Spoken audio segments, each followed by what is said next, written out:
Let me tell you a story about resistance. The Solidarity movement in Poland, which united people from different backgrounds, brought hope for a breakthrough. The words of John Paul II were a spark of inspiration to organize protests against the communist authorities. Nie stąpi duch Twój i odnowi oblicze ziemi, tej ziemi. Hope filled the hearts of millions of Poles. The communists wanted to brutally stifle it, announcing martial law. Obywatelki i obywatele, ogłaszam stan wojenny na obszarze całego kraju. But we had the courage to say no. A candle in the window became a symbol of our hope, against which the communists wielded oppression and terror. Awanturnikom trzeba skrępować ręce, zanim wtrącą ojczyznę w otchłań bratobójczej walki. We did not have weapons, but we had our dignity, and that was enough to resist. The strikers at the Wujek coal mine were brutally pacified, while 1,000 Piast miners protested underground for 14 days.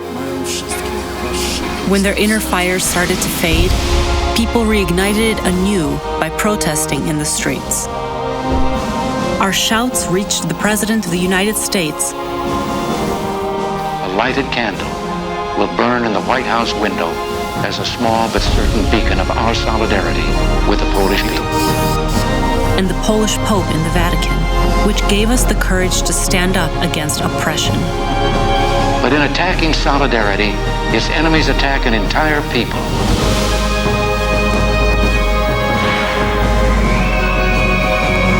People showed us support around the world.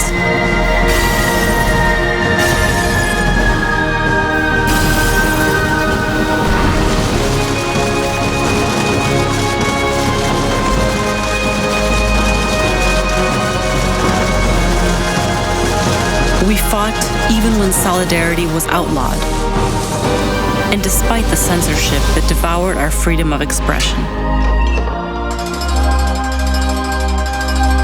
Prisons were filled with innocent victims. The murder of a high school student, Grzegorz Przemyk, triggered a wave of protests. The charismatic priest Jerzy Popiełuszko conducted so-called masses for the homeland that gathered enormous crowds. For this, he paid the highest price. The church was part of the resistance. We didn't lose hope as long as the spiritual heart of the nation was still beating. Thousands of pilgrims traveled to Jasna Góra despite martial law.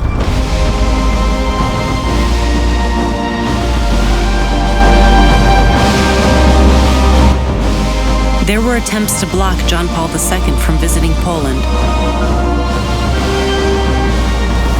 But the Pope found a way to visit later anyway and pressured authorities to end martial law.